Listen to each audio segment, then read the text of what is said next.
Good afternoon, community. Thank you so much for joining us for the last event of the Black Thought Expo, the State of the Black State.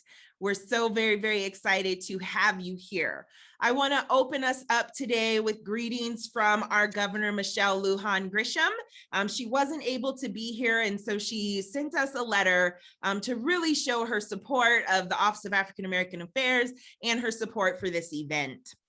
Her letter says, "My fellow New Mexicans, I want to congratulate the Office of African American Affairs and all of its community partners on another successful New Mexico Black Expo. I recognize that meeting virtually is less than ideal, and yet you all have persevered and produced a month's worth of thought-provoking analysis, discussion, and celebration of the history and culture and Black experience in New Mexico. I cannot wait until we are all back in person again next year.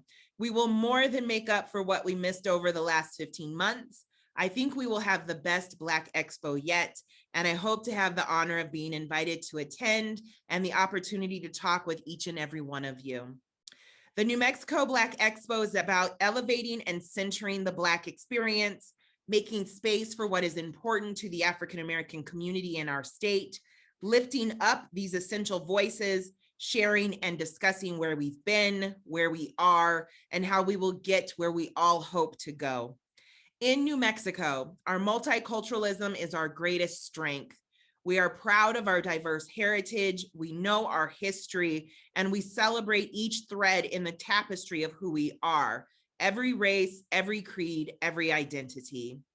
Knowing this, living it as a core value, we understand that we go only as far as the least of us can go. We recognize the importance of justice, equity, and empowerment, and we act on that recognition. That's why I ordered the Department of Health to set aside a portion of our state's vaccination supplies for typically underserved and disadvantaged communities, create an outreach strategy to communities of color all across the state, incorporate the voices of community leaders in our public information efforts to combat vaccine hesitancy. And the result has been that New Mexico, being among the nation's leaders in vaccination, racing to the end of the pandemic, has established equity as a key priority, leaving no community behind, making vaccines available and delivering them to communities in need, communities that are too often overlooked and underserved. We are committed to closing the information gap and the resource gap for all minority communities, but especially with the New Mexico Black community. And so many African American community leaders in our state have stepped up to help create and earn the trust we need to earn that effort. It's why I, the Governor, Michelle Lujan Grisham, created the Governor's Council for Racial Justice. And the community leaders who were willing to step up and be a part of that work have already made a significant difference, advocating for the successful passage of key legislation, including the Black Education Act, which will increase equity for Black students in our public education system and reduce the achievement gap. I also this year signed legislation that bans discrimination against students for their cultural or religious hairstyle, sometimes called the Crown Act. It is why we incorporated and increased Black and Indigenous leadership with our Maternal Mortality Review Council, ensuring community-specific health professionals and voices are heard when it comes to maternal care. We also advocated for legislative passage of HJR 1, which when approved by voters will dramatically enhance early childhood opportunities for Black children all across the state, building new opportunities for families to get the childcare and early education support they need and deserve. These are only some of the highlights of the work we have done and which your support has made possible.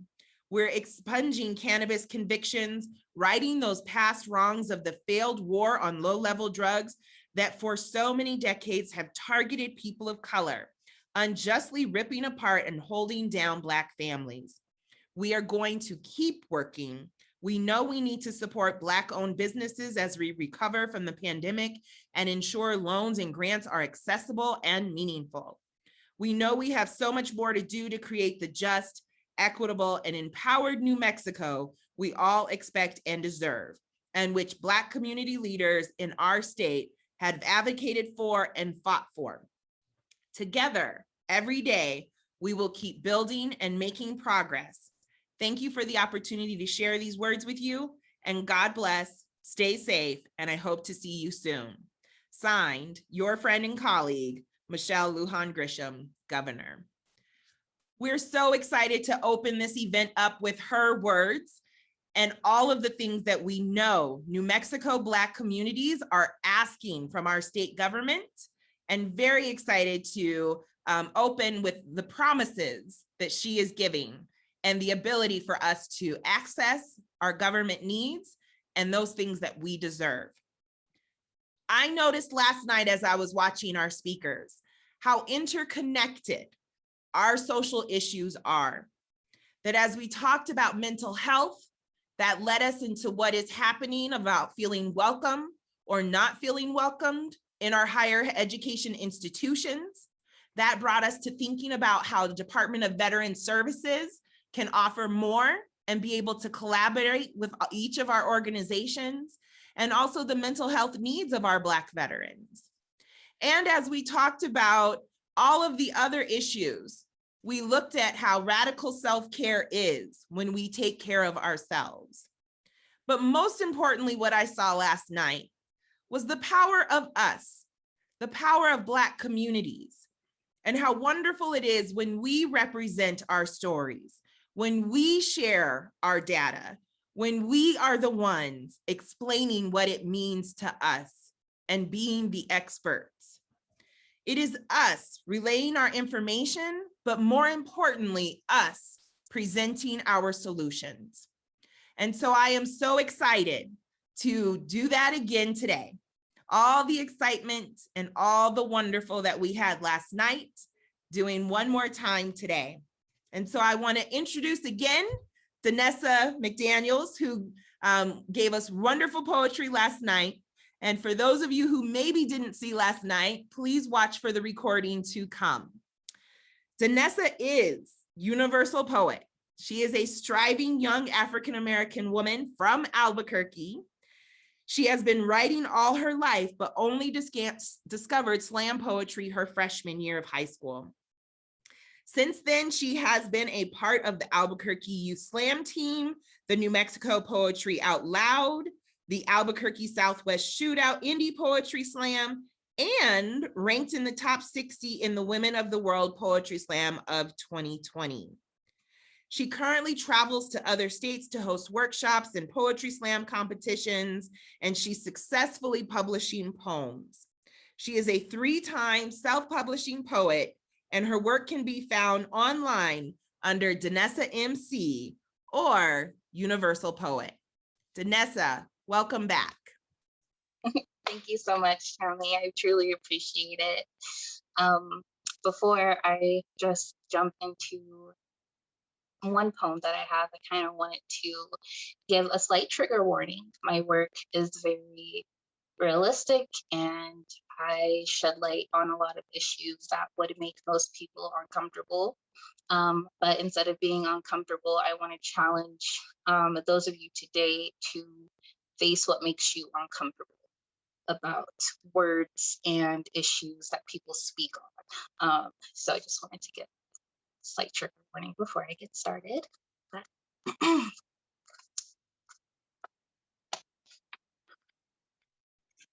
you've heard this story 1,000 times.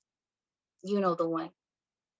It starts with a Black boy who is in the wrong place at the wrong time, a Black girl who thinks she's safe in her own home, a Black man getting stopped by a cop, a Black woman, tongue-tied around her mental health. Each story is being told in someone else's voice because their voice will never be heard again. But to tell you about the time that we won and not the millions we lost, they'll say that this is proof of change. Remember that time justice was served? Your fight is over, boy. Put down your signs, girl. Go home before they find you. This world was not built to inhabit you. So don't be surprised when they force your Black body against the pavement and call it a trend, call it an accident, call it a mistake, call it a lesson. Isn't it funny how being Black is to be taught a lesson, is following a set of unspoken rules meant for your survival? So don't leave the house after dark. Keep your hands where people can see them at all times. Don't speak unless spoken to. Don't use slang. Make yourself presentable. Never go anywhere alone. For you are an oxymoron within itself. You're George Floyd, Eric Gardner, Aurora Rosser, Breonna Taylor, Dante Wright. Your name never made it to the headlines. Your story was a forgotten obituary left behind a dusty bookshelf. Your blood was used to white out the history, but they'll tell you that they don't see color. They'll choose to ignore your Blackness because to them, choosing ignorance is easier than acknowledging the problem. To them, problems don't exist unless they force the light out of them. So what are you gonna do? You've heard this story 1,000 times. It's repeated itself over and over. Or did you already forget the first line of this poem? Thank you, everyone.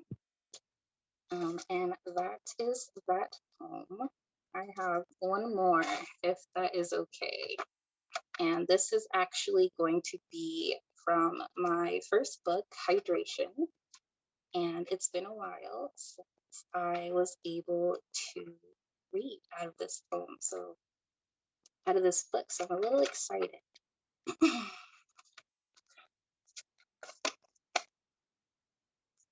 They told her not to get her hair wet, that if she did, everyone would see her for who she really was. Keep it done. By that, they meant tamed, obedient, compliant, a little less wild, a little less Black. So she stayed indoors, bought shower caps, never let humidity or sweat break loose her nap. She stayed dry, hid behind perms, underneath wigs and weaves. Her scalp was buried in a drought. Her ends split in seconds. Her roots became a broken home. And then one day, she stepped outside, looked up at the gray clouds, and in prayer she gasped. And it wasn't until it began to pour that she realized the loud crackling in the sky was God responding to her. She knew dancing in the rain would never be so hydrating. Thank you.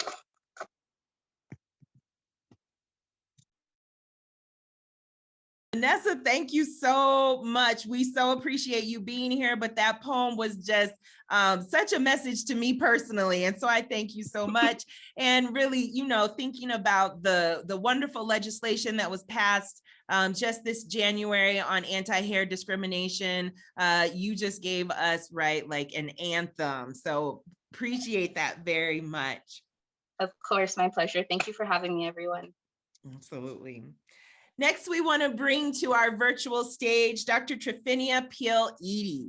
Dr. Peel-Eady is Associate Professor in the Department of Language, Literacy, and Sociocultural Studies and Associate Dean for Equity, Inclusion, and Faculty in the College of Education and Human Sciences here at the University of New Mexico.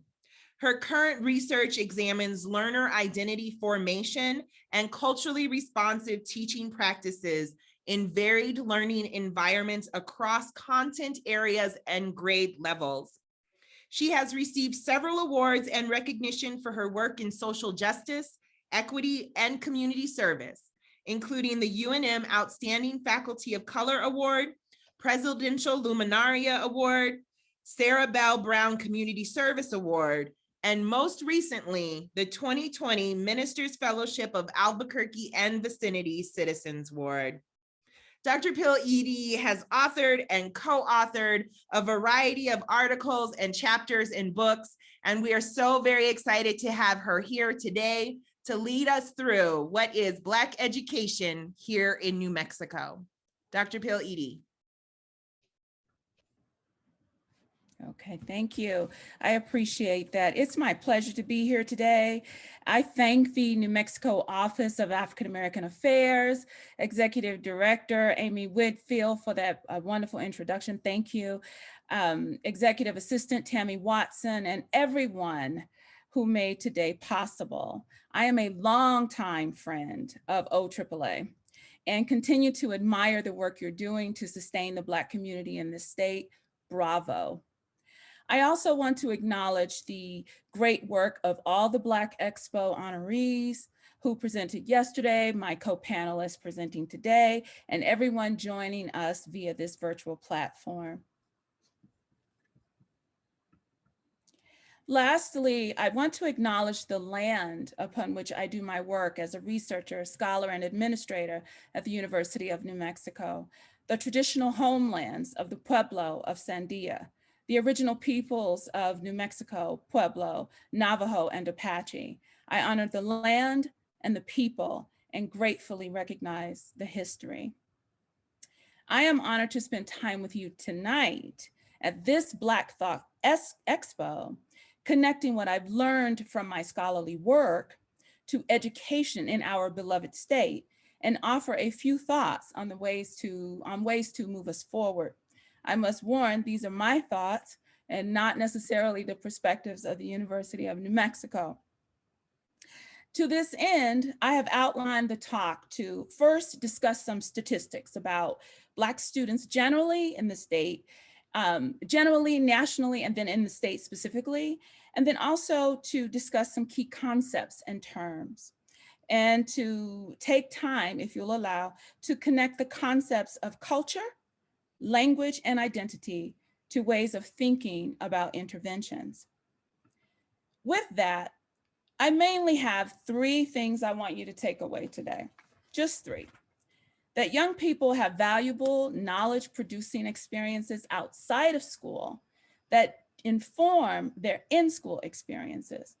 At the center of positive teaching and learning experiences for Black students are the relationships that they have with their peers and with adults in their spheres of influence. And that practitioners can positively build on these experiences by integrating similar knowledge forms and understandings into their regular programs of instruction. Hence, we move the needle forward by finding concrete, practical, and actionable ways to draw on these understandings in our work with Black youth. First, let's take a look at where we're starting. Nationally, African American students consistently rank low, and sometimes the lowest, in major content areas like reading, science, and math. They take fewer advanced placement courses, experience higher rates of dropout, lower scores on standardized tests, lower graduation rates and college attendance, and Black students, males and females, are twice as likely to receive out-of-school suspensions, more so than other racial and ethnic groups. According to the 2020 census, 2.6% of New Mexico's population is African American. 18% live in poverty, and nearly 23% are under the age of 18. 85.6% have graduated high school, and 27.3% hold bachelor's degrees or higher. The National Center for Education Statistics, the NCES, which is where most of this data come from, reported that in 2019, the average score of fourth grade students in New Mexico was 208. This was lower than the average score of 219 for students nationally. The average score for students in New Mexico in 2019 was not significantly different from the average score in 2017 at 208, and then even in 1998 when it was 205. This means that in 23 years, over 2 decades, and just 7 years short of another, there has been little improvement to report. According to Kids Count data, in 2016, the dropout rate in New Mexico was down from 5% to 3.8%. Now that's 1.2% better than it has been, so we should pay attention to that. And as a result, graduation rates are up in New Mexico, and this is great news. Although the Santa Fe New Mexican did report that more than 40% of the state's high schools with more than 100 students, are graduating fewer than 67% of their students. And nationally, according to governing.com, Black students still experience lower graduation rates than other ethnic groups. Special education. Children from culturally and linguistically diverse backgrounds, Black, Indigenous, and people of color, or BIPOC, are often and under referred for special education services than children in mainstream culture. And African American students are subject to disproportionate disciplinary practices and twice as likely than other ethnic groups to be expelled and suspended. These disparities start as early as preschool, where Black children represent just 18% of preschoolers nationally. They make up nearly half of preschoolers suspended more than once, and boys in particular are more likely to be expelled from preschool programs. Then there's the poverty issue. African Americans, like Latinos and Native Americans living in extreme poverty, are more likely to drop out of schools, and for males especially, be killed or incarcerated at rates higher than they reach levels of academic achievement and graduate. But complicating these data for me is that consistently, educational data for Black students in New Mexico are not reported because African American students comprise such a small percentage at their schools. Thus, reporting standards for national data gathering agencies like this one are not met. This is concerning, and it means that in the state of New Mexico, we need a clearer sense of how Black students are actually performing. Let's consider teachers, who play a vital role in the lives of African American students, all students. So it matters when the teaching force does not reflect the student population. According to the 2016 State of Racial Diversity in the Educator Workforce Report, within the last decade, 82% of the public school teachers in the United States have been white, whereas only 51% of all elementary and secondary public school students were white. This gap widens in high poverty elementary and secondary schools. Taken together, these trends comprise one big umbrella of educational inequity and inequalities for Black youth. Few would deny the complexity of educating students, not to mention graduating students in inequitable schools and under distressed conditions. This is especially troubling when the inequities go unaddressed and even unacknowledged. Plus, having equal access to school does not equate equity in the services that youth are provided, let alone expectations for academic success. While useful, I think we can agree that statistics like these do not allow us to see everything that might be critical in a young person's life and how they actually experience schooling. So, what can we do? We hear these kinds of stats all the time, and they are a bit depressing. But working to improve schools and the educational experiences for Black students requires us to act anyway. To that end, in the time remaining, I want to discuss conditions that support Black education, and in doing so, highlight the important role of culture, language, and identity in challenging belief systems that pigeonhole African American students to racialized stereotypes and pathways.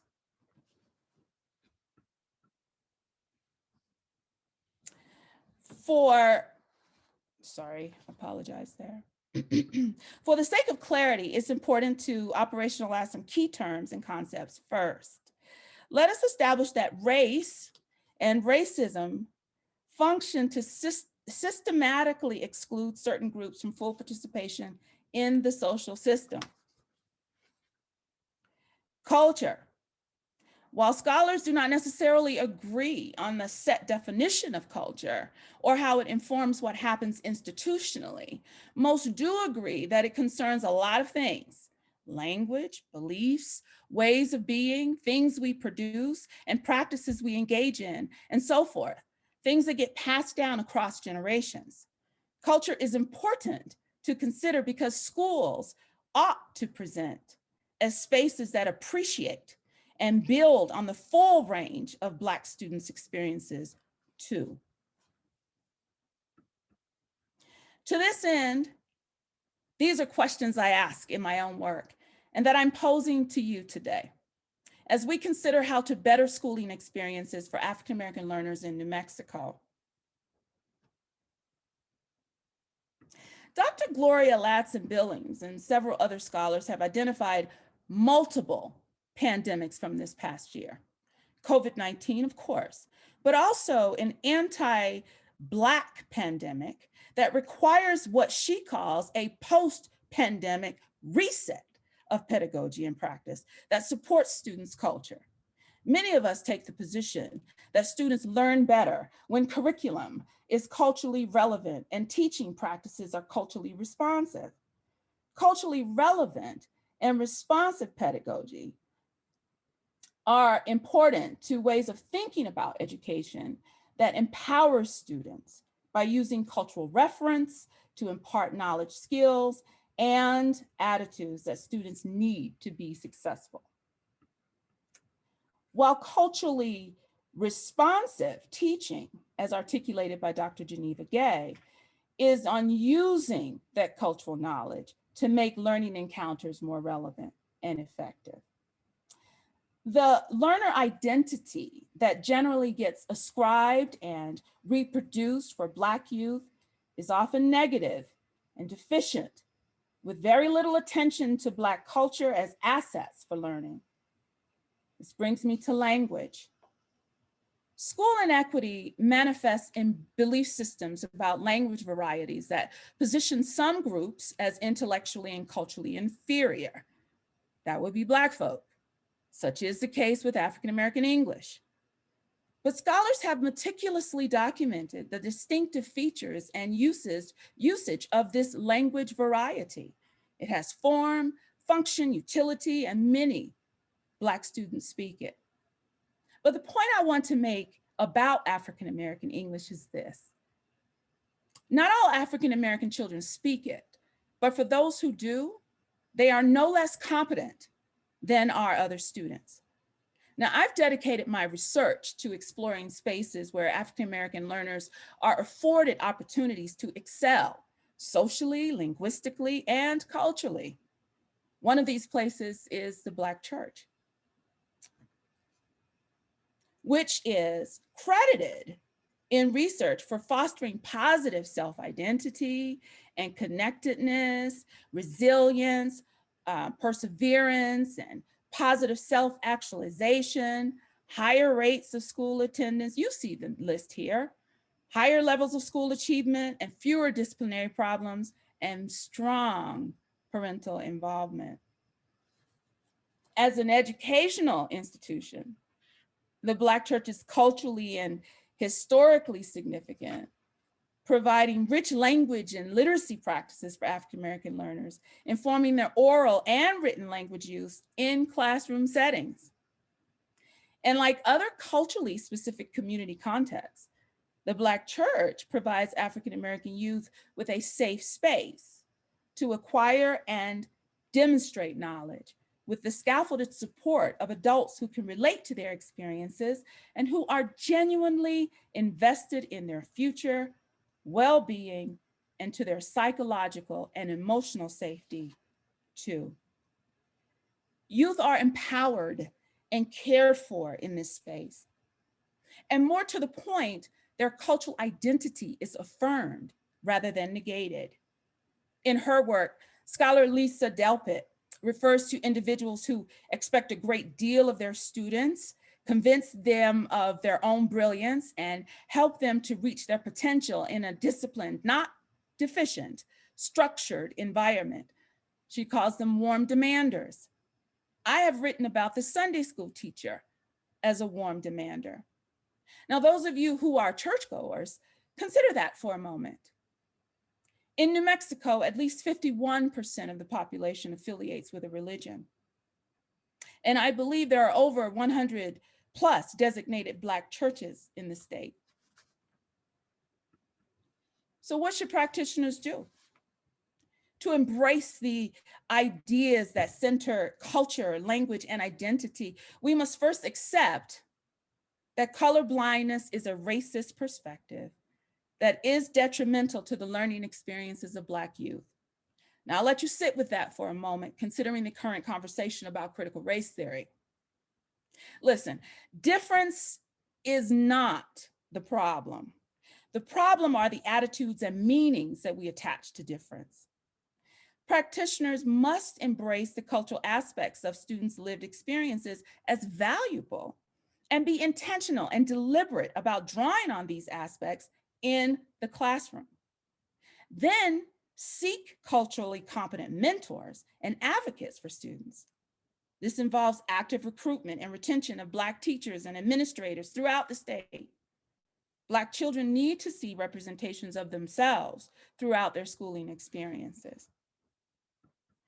This means in all areas of our work with Black youth, be it parent, teacher, administrator, member of the village, or other stakeholder, we must generate and then share ideas with each other, listen to each other, and act collectively and purposefully on those ideas, critically analyzing expectations and day-to-day practices as they unfold, asking, do these practices empower Black students in culturally responsive ways?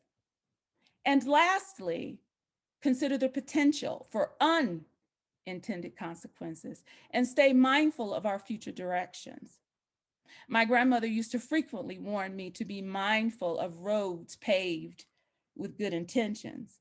I trust most of you are familiar with that one. That's what I have for you today.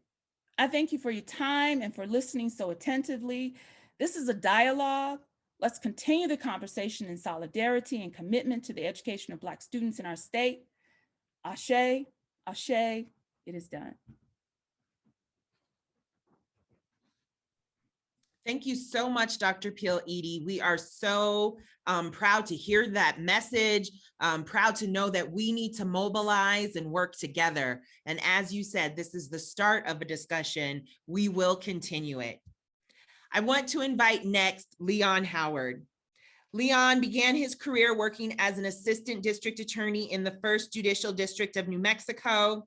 And he has also been, he left the district attorney's office to focus on civil rights as a staff attorney for the ACLU of New Mexico, with a special concentration on First and Fourth Amendment cases. He then continued to focus on civil rights in his own firm, the law offices of Lucero and Howard. And now in 2018, he has returned to the ACLU of New Mexico as the legal director, where he leads the affiliate's legal department and litigation efforts.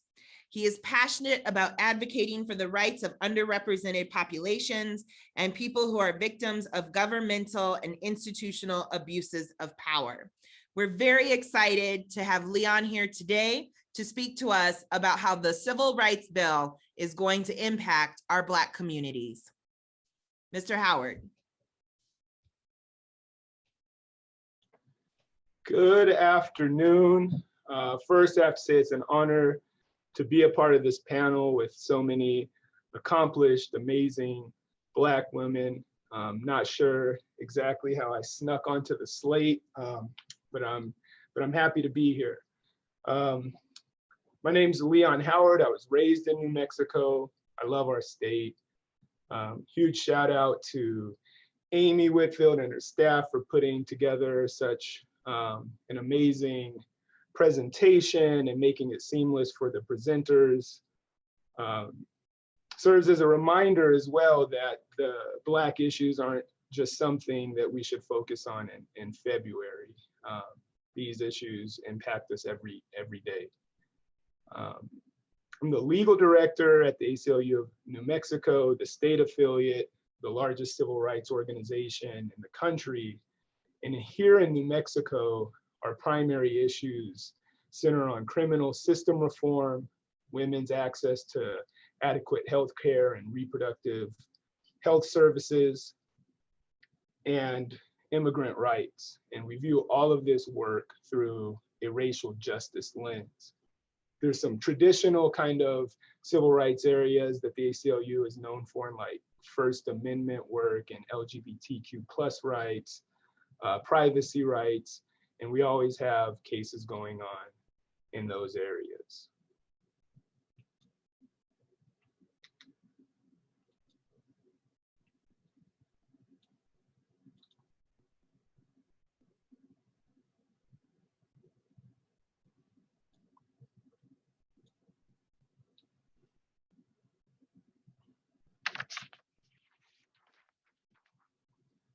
So this starting place for me, and anytime I'm invited to talk about anything to do with the law, I start here, and it is even more stark after listening to Dr. Peel Edie. I just don't think that there's enough attention or awareness around the lack of diversity in the legal profession. And so if you see this slide here, this is the last time that the American Bar Association took a snapshot of the makeup of attorneys in the country. And if you take a second to look, the legal profession is 85% white across the country, 5% Black, 5% Latinx, 3% Asian, and less than 1% Native American. And this is very important when we start thinking about these systems. Lawyers have their fingerprints all over every aspect of systems that impact people of color and Black people, setting law and policy, representing clients in criminal cases, the judges presiding over the cases, setting policy in health, education, housing, and making laws altogether. So at least one tangible way to address disparities in the outcomes these systems produce is to start to make the legal profession reflect the general population in our country. But I'm here to talk about the New Mexico Civil Rights Act. And this is an act that was passed in the last New Mexico legislative session. I'd be remiss if we didn't start with how we got here. How did we get to a point where New Mexico passed a Civil Rights Act? It's very connected to the people and people hitting the streets after being fed up with police violence, resulting in the murders of Black people, notably George Floyd, Breonna Taylor. And there was some momentum in 2020 to run a bill addressing some of the disparities and creating a Civil Rights Act at that time. Into focus at that time was the concept of qualified immunity being problematic. I'll talk a little bit about that in a moment.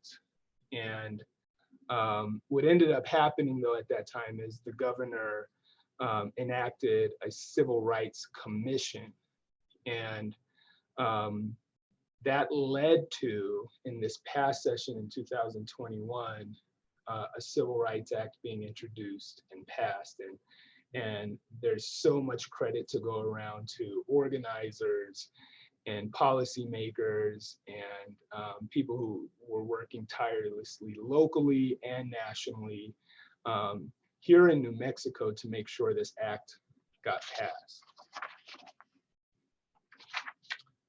So the commission had some basic findings and messages come out of it. And it's a long report. You can just Google New Mexico Civil Rights Commission and look up the report.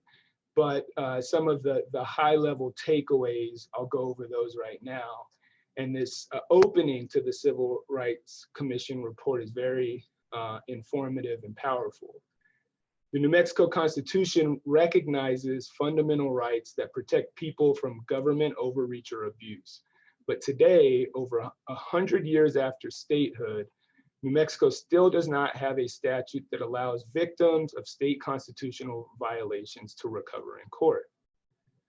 So the basic recommendations from the Civil Rights Commission was to create a cause of action to enforce fundamental rights guaranteed by the New Mexico Constitution, that no qualified immunity would be introduced as a concept into New Mexico state law and New Mexico's constitutional jurisprudence.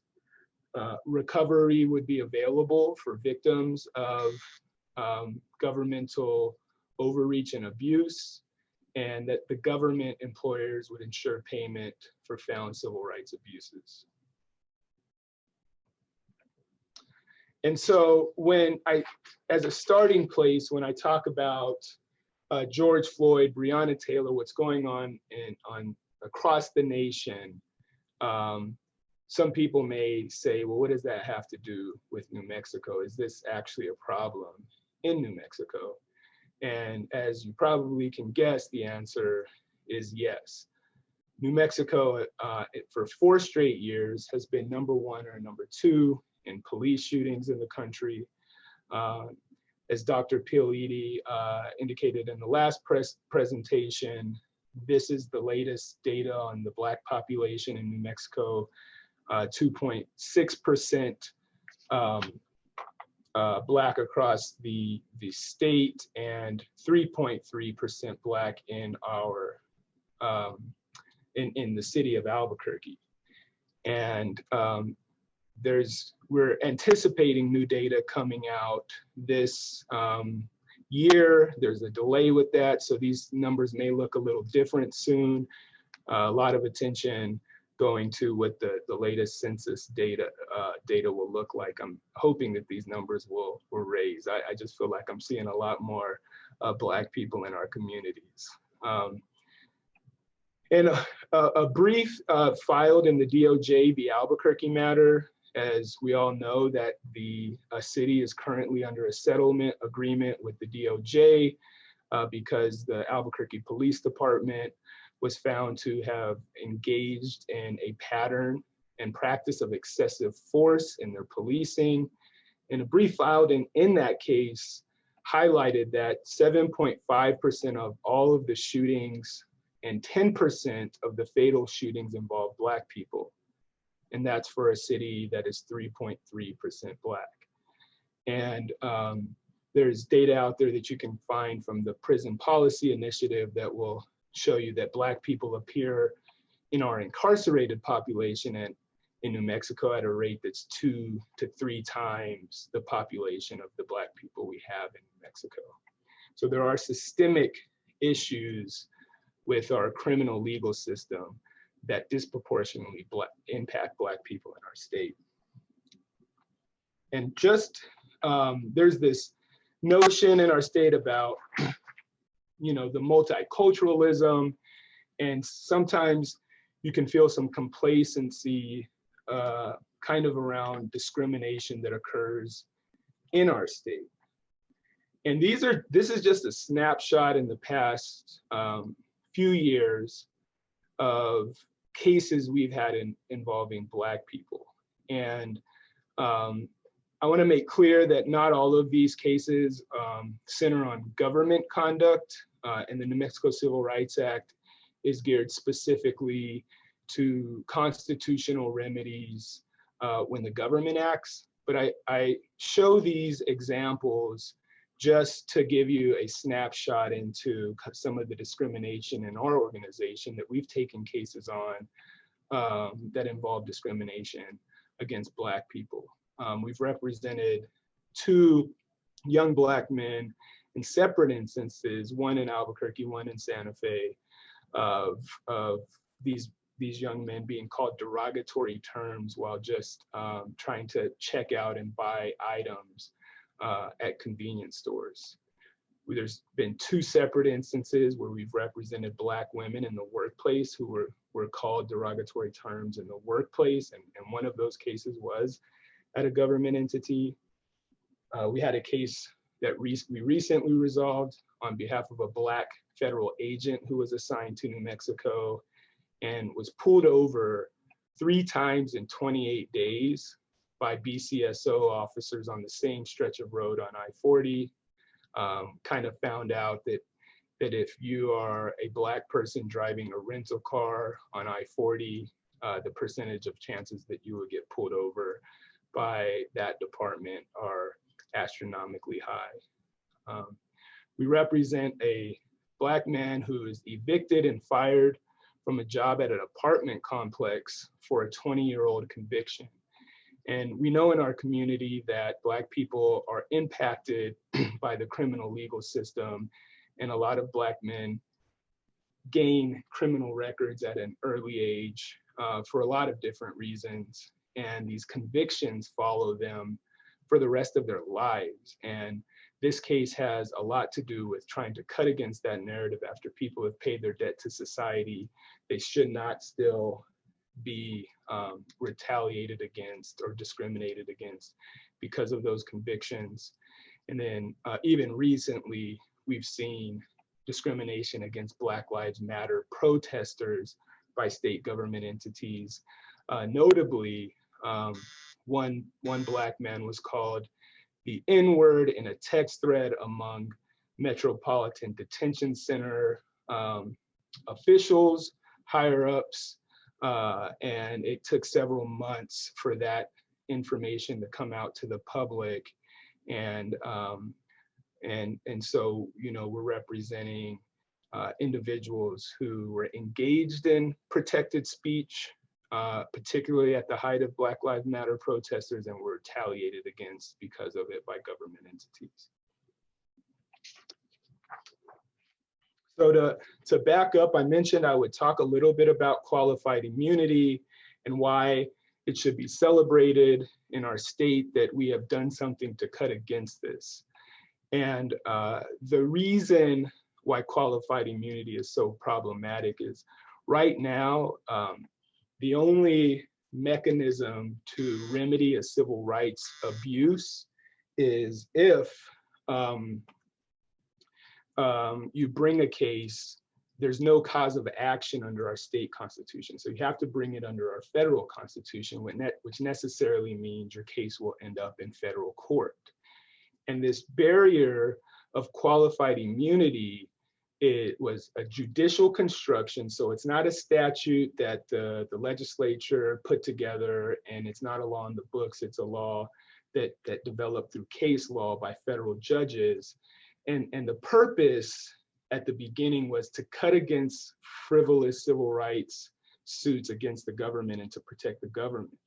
But there's already mechanisms in place to weed out frivolous suits. And what this ended up doing is creating an unnecessary hurdle in those cases, requiring plaintiffs to find some sort of other case that would have put the government actors on notice that their behavior is unconstitutional before you can hold them liable for a constitutional violation. And that's such a high barrier to cross that a lot of civil rights cases would get thrown out on qualified immunity. The bigger problem in a practical terms that qualified immunity creates for litigants against government entities is the delay. And right now, if you file a civil rights case in federal court, the government's likely to raise qualified immunity, and it pauses the case. And then it takes at minimum a year for both sides to fight about whether the government's entitled to this immunity.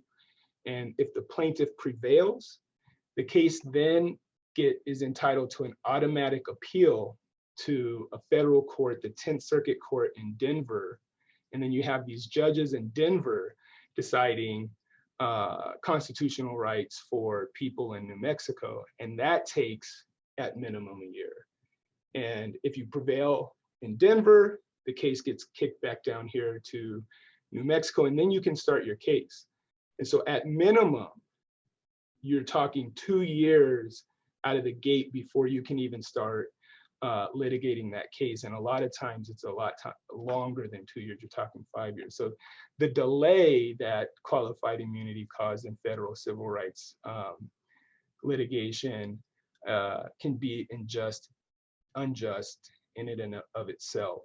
And it makes courts less accessible for people in New Mexico, people everywhere that don't have alternative remedies other than civil rights litigation, because a lot of attorneys are intimidated by qualified immunity or make a calculation that it's just not worth their time or the litigant's time to litigate these issues for several years before any sort of concept of recourse is considered. So New Mexico passed the New Mexico Civil Rights Act, and it's going to do a lot to cut against this delay and a lot more to protect people in New Mexico from governmental abuse. One of the major benefits that we're really happy about is now government agencies have to create an accountability log and make it accessible to the public and media. And that's really important as an accountability measure, because we've seen this revolving door, so to speak, of government actors who are fired from one entity, namely police departments, for misconduct, and then they're just hired at another agency in New Mexico because the paper trail is too hard to track. And now there'll be more documentation that's easily accessible for the people and for the media to be able to hold these government entities accountable if they keep hiring officers who are known to have engaged in misconduct in the past. One other practical benefit of the New Mexico Civil Rights Act, you heard me talk about these judges in Denver, they're appointed by the president, and even our federal judges here in New Mexico are appointed by the president. Well, the judges in state court are elected by the people of New Mexico. So are our appellate courts. So now we'll have judges who are elected by the people of New Mexico defining and determining the rights for people in New Mexico, as opposed to judges that are appointed by the federal government. And as I keep mentioning, no qualified immunity. It's written into our Civil Rights Act that the concept of qualified immunity cannot be introduced into our state constitutional jurisprudence. And that necessarily means that cases will move faster through the process, and litigants in civil rights litigation in state court should find recourse much quicker than we see in federal court. And finally, our state constitution provides greater protections than the federal constitution. And that's been referred to in our cases as an extra layer of protection. And just as an example, I pulled really quickly from some cases that have come through the courts. There's one case that says New Mexico motorists are provided with an extra layer of protection from unreasonable searches and seizures that is unavailable at the federal level. New Mexico courts interpret Article 2, Section 10, which is the Fourth Amendment analog of the state constitution more broadly than its federal counterpart. And this extra layer of protection is a distinct characteristic of New Mexico constitutional law. And so because of our more expansive constitution, we now have a mechanism to enjoy this extra layer of protection. As it stands now, as of now, right now, today, we have this great constitution, but if you're aggrieved by a governmental state actor, there's no real way to seek recourse under our state constitution for that abuse. And that is all about to change. And this is a big win for the Black community, as we are no stranger to being victimized by governmental abuse and overreach. The numbers bear that out. And pretty soon here, next week, the Civil Rights Act goes into effect on July 1st, 2021. So I hope we can all, you know, rest a little easier. We're really excited as an organization about this act. We're conducting a free CLE for lawyers likely to bring claims, and a CLE is continuing legal education to educate lawyers on New Mexico judicial jurisprudence next month. So that way we educate our bar here in New Mexico how to litigate these cases, and hopefully the courts will be a lot more accessible to litigants and people who suffer abuse at the hands of the government.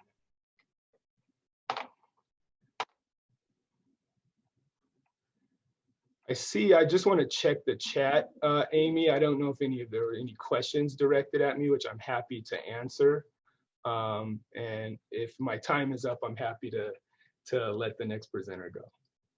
Thank you. I don't think we've seen any questions in the chat, but Leon, we so appreciate you, and we know that you are always available for us to email you, invite you to speak more about this at other opportunities. So thank you so much for being here today. Thank you. It's a pleasure. Absolutely. Next up, we invite Tamara Thorpe, who is a leadership consultant and the owner of TNT Development in Leadership. Tamara is best known as the Millennials Mentor and is recognized thought leader in next generation leadership. She is the founder of Real Leadership, a dynamic approach to leadership and compassionate approach to leadership, creating culturally smart and inclusive leaders. She developed her first leadership program at the age of 15 and hasn't looked back. Bold and audacious acts have turned into a lifetime of leadership lessons that she shares with innovative and influential millennials all over the world, from Brazil to Canada, France to Northern Ireland, and across the United States. Tamara, thanks so much for being here to talk about building up our Black leadership. Thank you so much, Amy, for the introduction, and thank you to OAAA and to your entire team and all the panelists who are here for the invitation and the incredible and thought-provoking knowledge sharing that is happening here today. It's an absolute honor for me to be here as part of this conversation.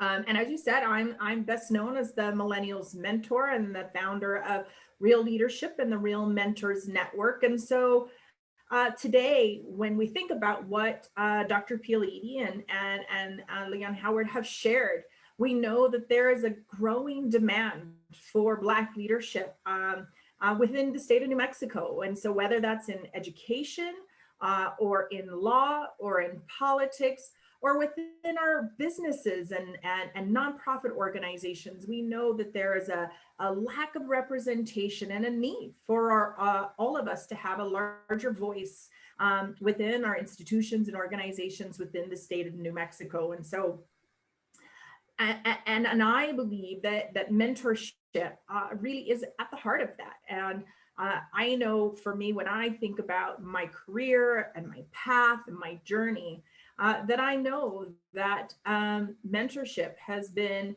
an incredible part of that journey that I've been on. My mother was my first mentor, and she was someone who pushed me and challenged me in ways that there were times when it made me question her love for me. She was always pushing me to try new things, and there was a terrible gymnastics class that did not go well, and lots of sewing and needlepoint golf and things she wanted me to do that weren't things that I really wanted to do. And it's now an entire repertoire of skills that that she has mastered that I have, yet to be able to leverage.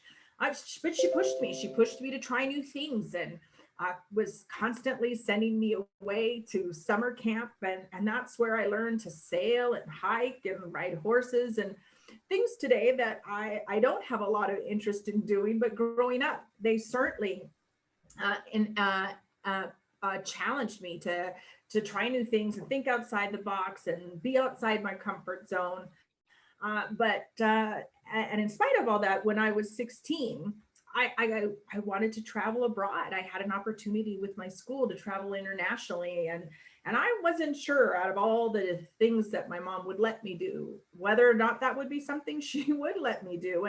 And so I shouldn't have been surprised, but when she said yes, I was surprised. And it was that first trip to Spain at just 16 that really was the beginning of a lifetime of learning and travel that has entirely changed the course of my life, and informed my life's work. And so, you know, that summer in part was so pivotal because of another powerful mentor in my life, my high school director. She was the one who organized the trip and thought that I would be a good person to go on that trip to Spain. And in that time that I was there with her, there was so many things that I discovered. She gave me the freedom to explore a new culture, to learn a new language, to meet people from around the world. And it really was that summer that I developed a really a lifelong passion for difference, for culture, for language, that has inspired my career in so many ways. That, as Amy mentioned, I have spent a lot of my life living and working abroad, and had the opportunity to work with audiences from around the world. And in part, it was because that first experience living internationally, it was actually the first time in my life that I actually felt American. You know, growing up Black with mixed heritage in the US, I always felt a kind of disconnection, the marginalization that is such a part of the Black experience in this country. But when I lived abroad and I kind of had this opportunity to just be American, and it helped me really better understand how my actual nationality informed my values and beliefs. And then I began to understand my own identity in a more complex way, understand my culture and my values and beliefs more deeply and richly. And it was actually on that trip when I asked my high school director a very simple question. I said, what could I do for a living that would allow me to travel for the rest of my life? And it was her response really that has put me on a course that, as I said, has resulted in me having the opportunity to live and work abroad for more than 10 years in 3 different countries and travel to almost 30. But it's interesting that as impactful as those 2 mentors have been in my life, that it wasn't until I was actually in my 30s that I had my first Black mentor, a professional colleague who has continued to be a great friend and mentor, and someone who shared my passion for travel and global diversity and leadership. And it was that mentor, my friend Kelly, who really helped me understand my identity, really helped me understand how my identity and my love for culture, language, and travel intersected, and how I could use that intersection to really shape and build and grow a business and make a difference with the organizations that I was working with. And so combined, really, all of these mentors taught me to believe in myself, carve my own path, and to make a difference.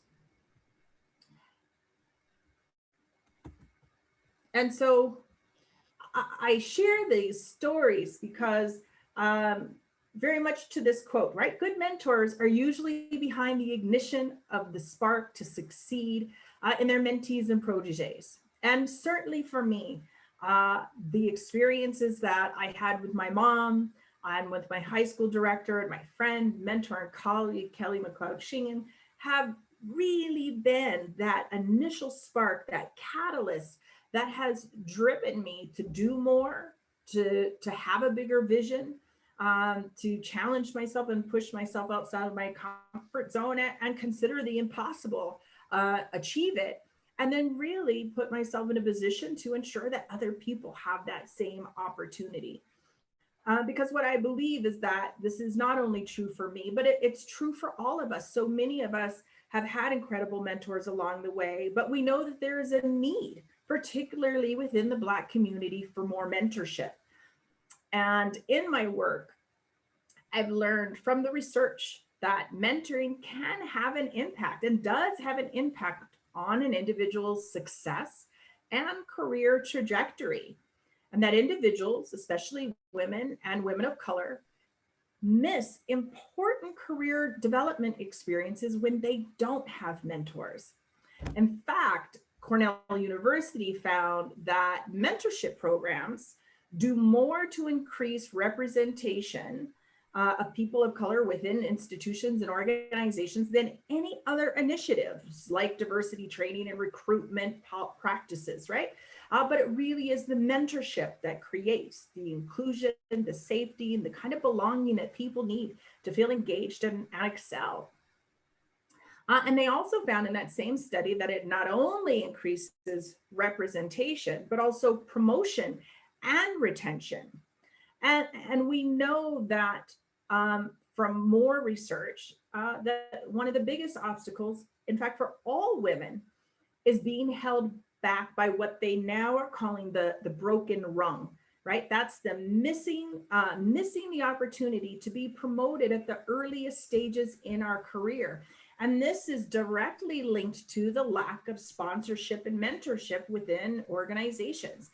And so the research has found that even when women do move up, their roles usually shift from line staff to staff jobs, while men get bigger jobs. And so we know from all of this and that research, it really consistently confirms that mentorship promotes diversity at senior levels. And it really is one of our most powerful tools for preparing tomorrow's leaders. And so we need to really be thinking about how all of us in the community can be engaged in mentoring in a way that really supports the kind of representation and leadership we're looking to have. I know I want to share here that the research has shown that when folks have mentors as part of their career development plan, that they have higher salaries and job satisfaction, that they get more promotions, and they have a greater commitment to the organizations that they work for. And as someone who is a proponent of mentoring and works in the mentoring sphere professionally, I typically get two questions. One, how do I become a mentor?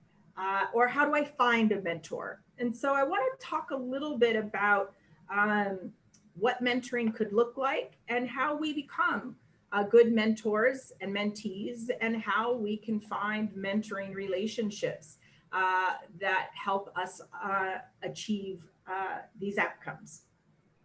So there are two mentoring scholars, Kathy Cram and Monica Higgins, who are proponents of what they call developmental networks, right? And so what they say is that it's really clear that one mentor isn't enough, and that in order to really optimize your opportunities for learning and growth, you want to create and cultivate a mentoring network.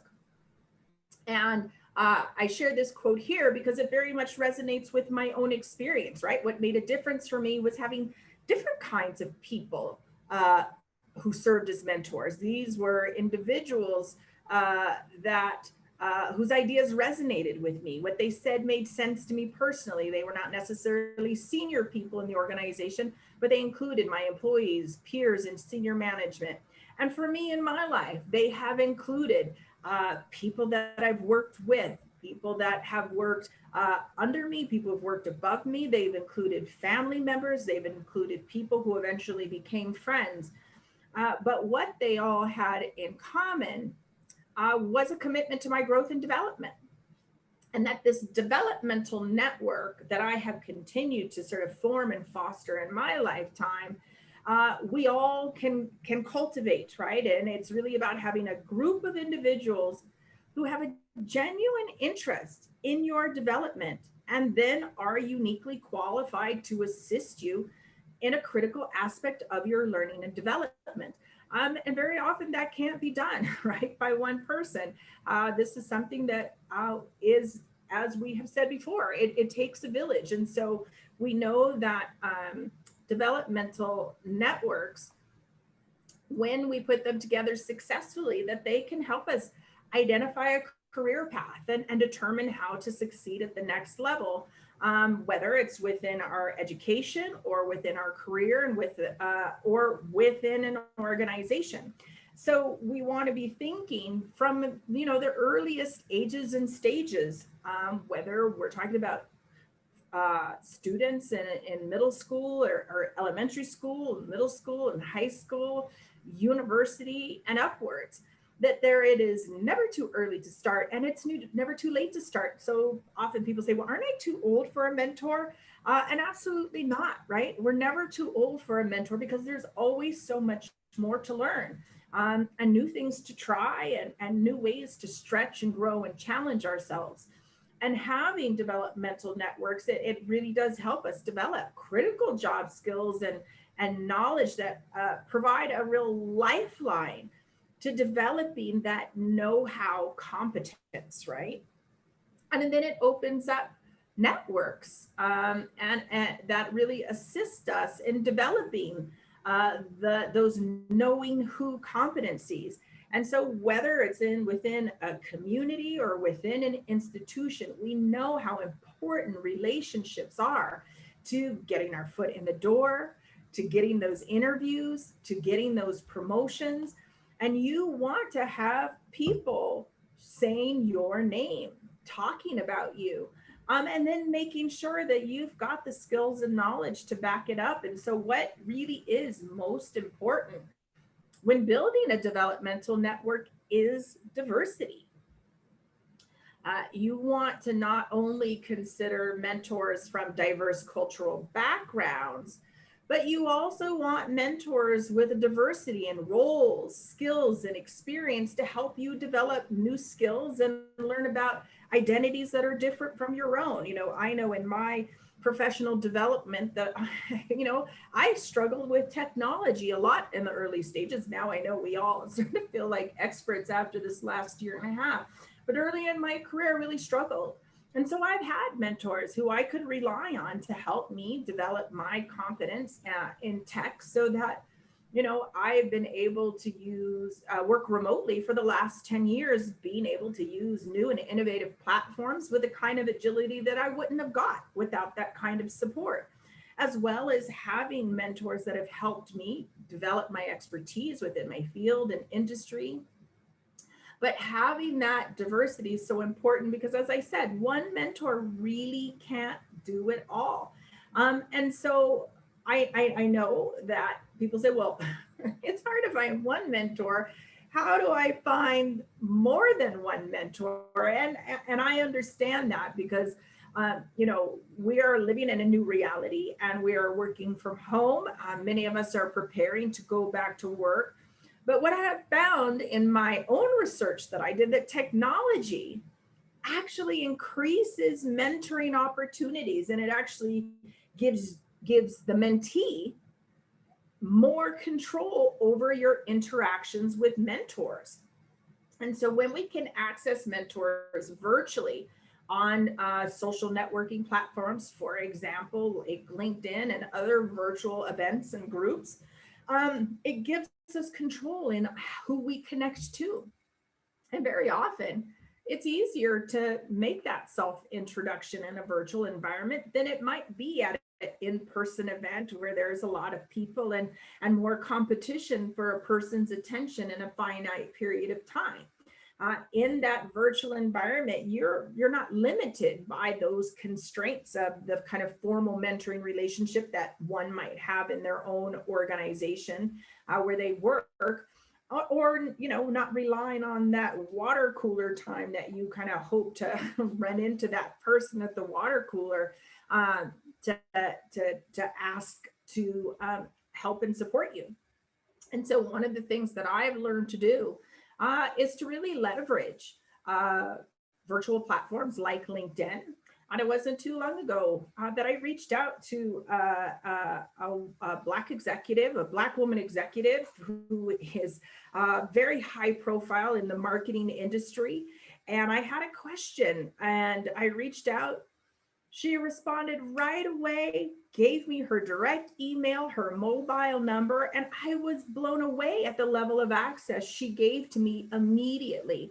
And so again, right, we often really underestimate, I think people highly underestimate how willing people are to mentor. And it really is a matter of finding people and asking. And so I think that, more often than not, it's easier than we think it is. And I tell people, consider that virtual space like the same as you would do at an in-person event where you would walk up and introduce yourself and tell people who you are, and that you can do that same thing virtually. So I really want to kind of emphasize that as part of this process, to not underestimate the power of being able to connect virtually with people. So whether you're reaching out to somebody through a public platform or sending an email to a colleague or someone you know or someone you've been introduced to or someone in the community that you're aware of, go ahead and make that connection.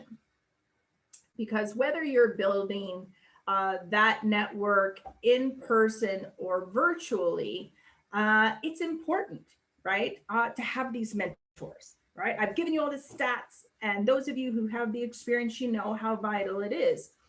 But when you are looking to build a developmental network, I think it's important that you, one, do your own internal needs assessment, right? It's important to know what you need, which competencies you want to develop, and really then identify who are the people who can help support me in that growth and development. So know what kind of mentoring you need, what kind of growth and development you need, and that's going to really help you find the mentors you're looking for. And then build that 360 network. So don't just look for people at the top, but identify mentors that can really help you build connections that may be at your same level. They may even be below you, but really having people who can see you from all different perspectives, that's such an important part of it. And a key part to mentoring is being a good mentee. So when you have the opportunity to be mentored by someone, be clear about your expectations and really commit to the process and respect people's time. So be on time, be prepared with questions and asks, and build trust and mutual respect, because that's what's going to be really key to building lasting mentoring relationships. And while I say, build a network, go for quality over quantity. So this isn't about having as many mentors as you can. This is about having, a group of mentors that are giving you a lot of wisdom that they can share in a, that you can get in a decent period of time, right? So, because not all mentoring situations, encounters require a lot of time. So much can be gleaned in 15, 20 minutes. And so whether you have 3 mentors or 5 mentors, it really is about having meaningful interactions with them on a consistent basis. And so you want to really maximize the time that you have with people by being prepared, being on time, and being committed. And I also know that many of us need to mentor more. And so if you're going to mentor, remember that this is, the 21st century, and there's lots of new models for mentoring, but most importantly, these models for mentoring really are about mutual mentoring. And mutual mentoring is about having a non-hierarchical developmental relationship based upon reciprocity, and mutual respect between 2 individuals. And so this means that both mentor and mentee expect to share their knowledge and experience, and they both expect to learn. And it goes without saying, right, that more seasoned and senior members of an organization have a lot to share. Their years of experience can contribute to a greater understanding of processes, procedures, politics, power structures, and decision making. But we also know that it's not uncommon that their vast amount of knowledge and experience can overshadow people who are earlier in stages in their career. And so we want to make sure that there is a kind of mutual respect and reciprocity. And in some research that I conducted when I talked to early career professionals, I asked them, what values, attitudes, skills, or knowledge could you share with someone who was more seasoned than you? And they identified some very specific things around adaptability, flexibility, collaboration, problem solving, current trends in marketing, digital and social media, and using technology to problem solve and collaborate and create new workflow processes. And so it's important that we understand that this is a learning journey for all of us, and that this kind of mutual mentoring is something that can strengthen not only our individual development, but within organizations and communities, that it can really help us build sustainable communities of knowledge that promote collaboration across difference and sustain all of us as we seek to, find our place and achieve greater representation within our organizations, institutions, and communities. And so when we are going into a mentoring relationship as a mentor or mentee, we want to make sure that we challenge our bias and really increase our understanding of difference, and then have that sense of equity and mutual respect. And let's allow the mentee to drive the relationship and be willing, to for the process to look different than it may have looked for you, and be open to unexpected learning. That is what this is all about, because I am somebody who creates a lot of opportunities for people to mentor and to be mentored. And I continue to learn from my mentor network that I have. And so be willing to have these learning conversations. And so I just want to encourage everyone who is here today, as we think about the state of the Black state, New Mexico, and what Dr. Peel Eady and Leon Howard have shared with us, in that need that mentorship can be such a critical part in making sure we have more people in law, in politics, representing us, as well as within our educational institutions in our community. So I want to encourage you all to find a mentor and to be a mentor, and to really help build up Black leadership within the state of New Mexico, because mentoring matters. Thank you. Thank you, Tamara. That is so wonderful. And that is actually something we had talked about in the Women's Empowerment Summit. And so it is great for you to say that it does not matter your age, you can still have a mentor. Thank you so much. And now we want to bring to the virtual stage Corinne Stewart. Corinne was born here in New Orleans, or not here in New Orleans, born in New Orleans and raised here in Albuquerque. She is a certified registered yoga teacher training in the beautiful Yosemite Park. It's her goal to reach as many people as possible to teach and share the benefits of yoga, being in the great outdoors, having a healthy lifestyle, and finding the balance of mind, body, and soul. We are so excited to have Corinne with us today. She is going to talk to us about increasing our access to outdoors. Hi, Corinne. Thank you. Hello, hello. Thank you for having me, first of all. I'm very proud to be a part of the State of the Black State. I'm very excited to be here, so thank you. Again, I am Corinne Stewart. I am a 200-hour registered yoga teacher. And by day, I work for the federal government as a loan officer with the Small Business Administration. I am here to talk to you today about Black access to the outdoors and activities for health. And I have a couple of pictures I'll show at the end, and some information that I wanted to share with you. But first, a little background about me. I was born in New Orleans, like Amy said, and raised in Albuquerque. And a lot of my life growing up as a child, I didn't have a lot of exposure to the outdoors. A lot of what I knew about the outdoors I saw on TV. I was a latchkey kid, so I'd come in and watch Gilligan's Island, and Gilligan's Island, of course, nothing, and by no means what the outdoors really like, but I knew that I love the outdoors. I love the water. I loved everything about being outside. And as a kid, I really enjoyed our school field trips to the Sandia Mountains. But, you know, I, like many others, I loved the water. I couldn't swim. My mom couldn't swim. She didn't teach me how to swim. But it wasn't until later when I met my husband. He's a big time outdoorsman, and he started to teach me more about the great outdoors and being outdoors and hiking and fishing and stuff like that. And as time went on, we were able to buy my husband's family cabin that was up in the Jemez Mountains. And it was quite a blessing for us, because it was then when I really got to learn about being outside and being in the outdoors. And at the same time, we raised both of our boys up there at the summer cabin, and were able to pass on that information to them, and the great love for the outdoors, as well as respect for the outdoors. But so I wanted to share a little bit about my experience with yoga and getting my teacher certification. But I really didn't, I'd been practicing at that point for about 10 years, practicing yoga. And I wanted to do something that I really loved, something that I wanted to share with people. And I decided to get my yoga certification. And I was able to do that in the Yosemite, beautiful Yosemite National Park.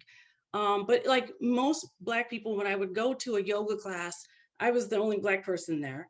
The teacher didn't look like me. She kind of wasn't even that welcoming, really. It's just kind of go and do your own thing. And it's the same thing for the teacher training, which is a 200-hour, pretty deep dive into yoga. It covers philosophy, of course, the practice. It was a wonderful time. But again, I was the only Black one in the class, as usual. So I started thinking about why I wanted to teach yoga, and how I wanted to be that person that when you walked into class, I was gonna welcome you, and make sure that there were people from all sorts. Everybody was welcome, and everybody was greeted, and everyone was respected equally, and that there was special attention paid. Out some aggression. Oops, someone's mic came off. But that special attention was paid to people of color, to note the things that are uncomfortable for us, or things that may affect us differently. So that was one of the reasons why I wanted to teach yoga. So I'm here today to talk a little bit about why the lack of access to the outdoors is affecting us and our health. And we know, as we discussed before, Dr. Pio-Edie was also talking about the disproportionate rates of learning. We seem to be disproportionate in so many different areas, but African Americans are at a much higher risk for many things, especially when it comes to non-communicable diseases. Now, they're known as NCDs. They're chronic illnesses that you can't catch. Basically, they're not contagious, okay?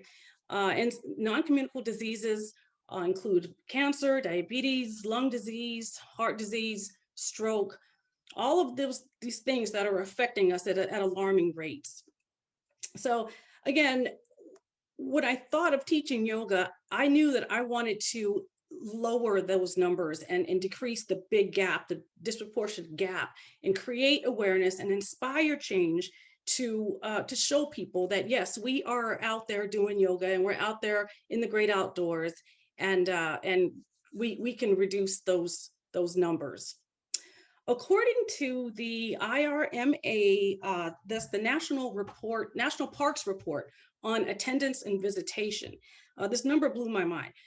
Black people only made up 1% of the visitation rates, and that was according to the 2010 census numbers.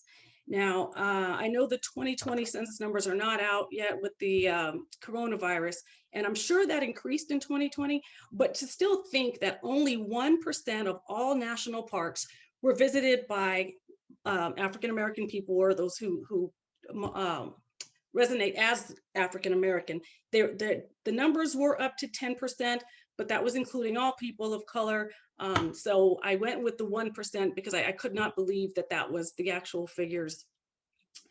So I want to talk about the Black access to the outdoors and activities for health, and some of the social issues that got us here, where we were and where we're going.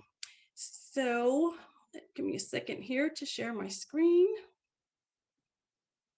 There we go. Okay, are you able to see that? I hope.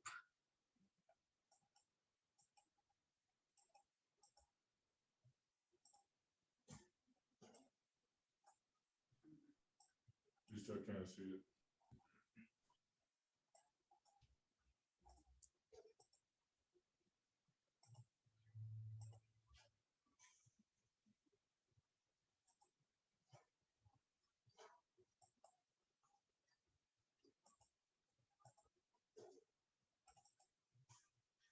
Okay, are we able to see that?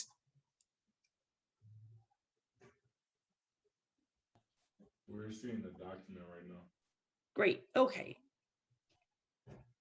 Okay, so ever wonder why you don't see many African Americans participating in outdoor activities? Historically, Black people were banned and segregated from beaches, parks, campgrounds, golf clubs, etc., hiking trails. Jim Crow laws wouldn't allow us to participate. So that's historically, that's the way it was. Black people weren't allowed in public pools. They didn't partake in swimming activities for a fear of violence or retaliation for being there. We all remember the stories about, the reports of acid being thrown in pools after they were forced to integrate. There were nails thrown in the pools so that they wouldn't have to share the public pool with Black people. And quite honestly, after that, it's really puts a bad taste in your mouth. Why would you want to go to a swimming pool to be treated as such? There's also the economic factors and discriminatory practices, such as redlining, which we're going to go over that in a little bit. I find that funny. Being in lending, as long as I have, redlining is a very interesting practice that we'll go back to. There's also the access to good jobs and the inequities of the distribution in wealth, of course, just to name a few, which made it really difficult to be able to afford the recreational equipment. There's gear involved, entry fees. If you go camping, you're going to need a tent, fishing licenses.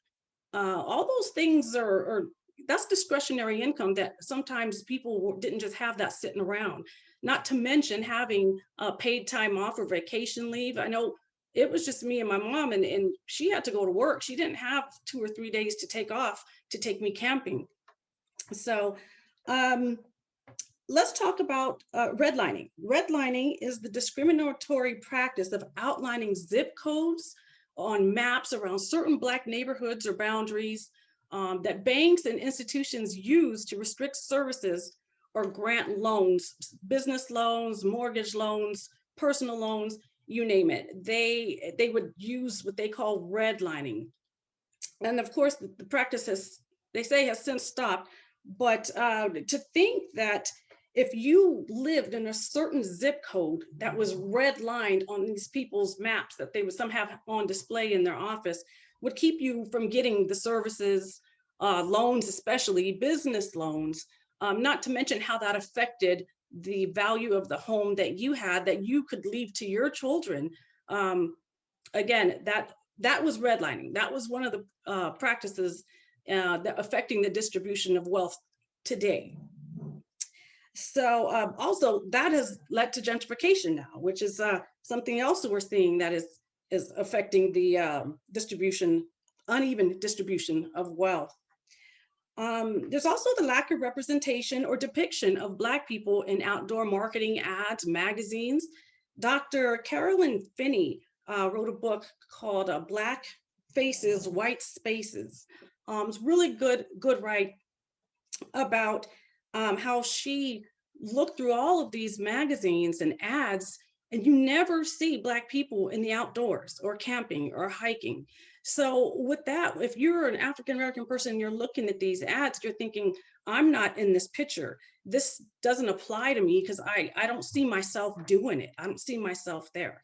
So the lack of representation is a big deal when it comes to seeing yourself doing things that historically you don't feel like Black people do.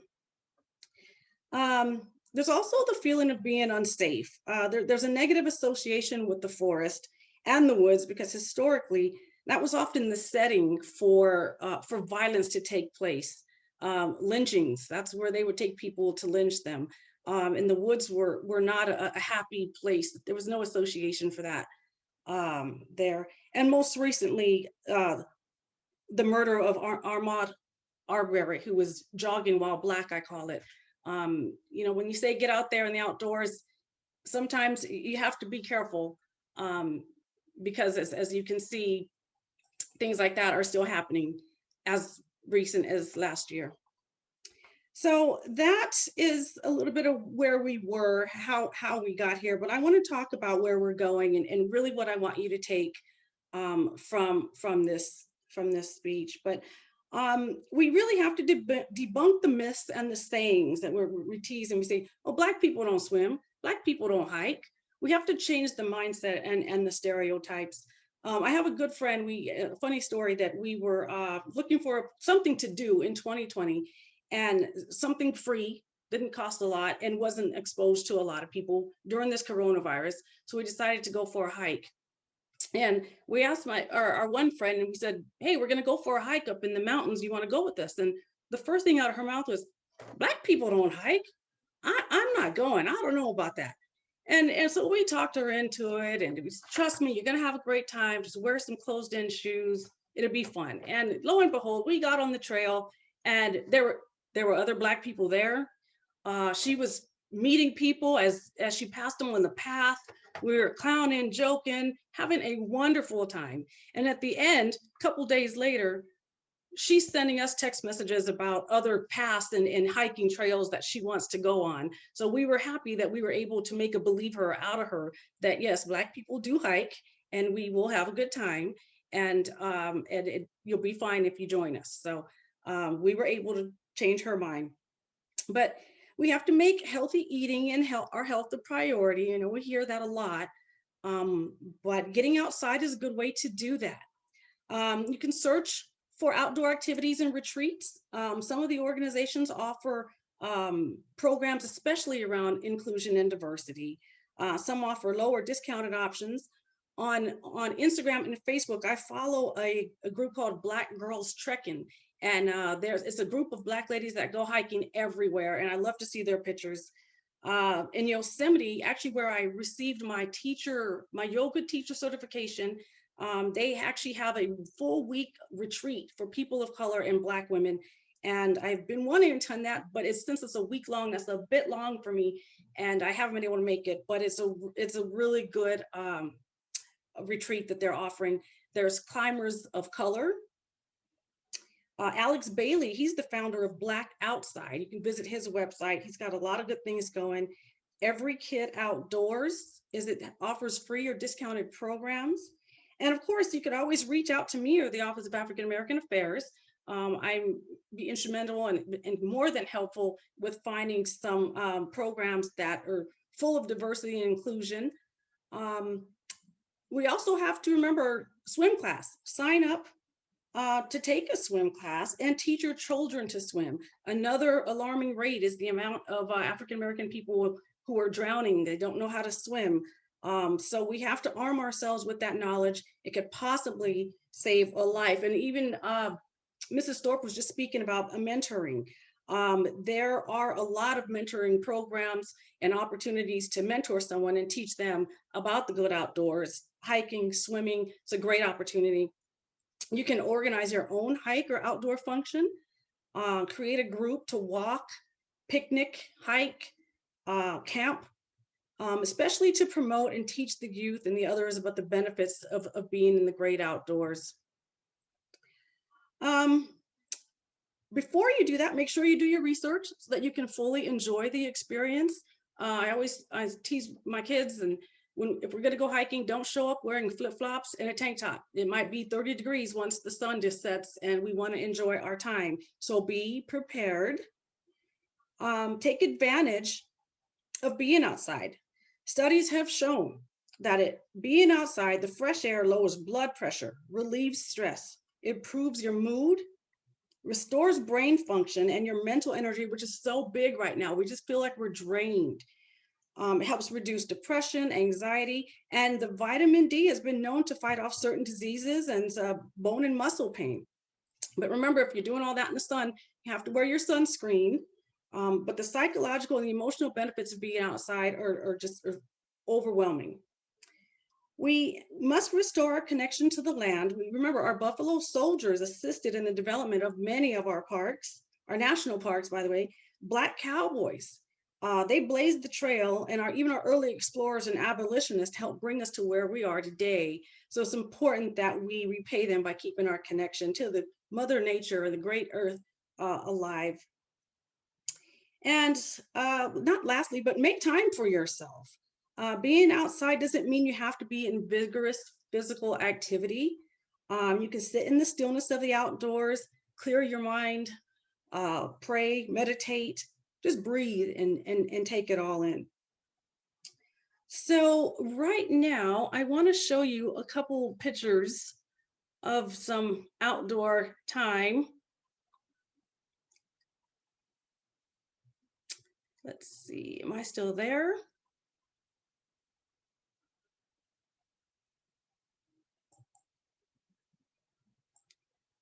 Okay.